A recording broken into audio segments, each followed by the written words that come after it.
Shemai, hello, I'm Sarah McCarthy, Chief Executive of Socialcare Wales. Do you have an interest in keeping standards high in social care? We're looking for people to be part of our Fitness to Practice hearing panels.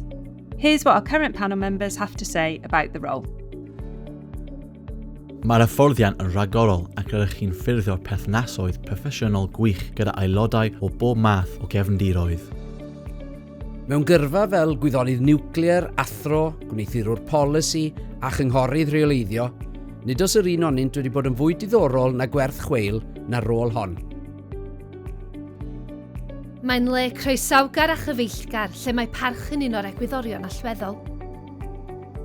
Ystod o aelodau gofal cymdeithasol a lleig, hynod ymroddedig ac amrywiol. Mae wedi bod yn addysgiadol, defnyddiol a diddorol. Fy ofn mwyaf fel cadeirydd panel oedd darllen allan y penderfyniadau. Gall rhain fod yn sawl tudalen. Gan fy mod yn ddyslexic, roeddwn i'n gwybod bod hyn yn mynd i fod yn her. Roeddwn i'n gallu rhannu hyn gyda'r cynghorydd cyfreithiol ac roeddwn i'n gallu cael penderfyniadau wedi'u teipio mewn maint ffont mwy.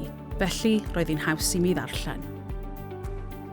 Byddwn yn wir argymhell ystyried fod yn aelod panel. If you have any questions about the role, please get in touch through the email or phone number at the end of this video. Thank you for watching, and we hope you'll consider applying to be a panel member.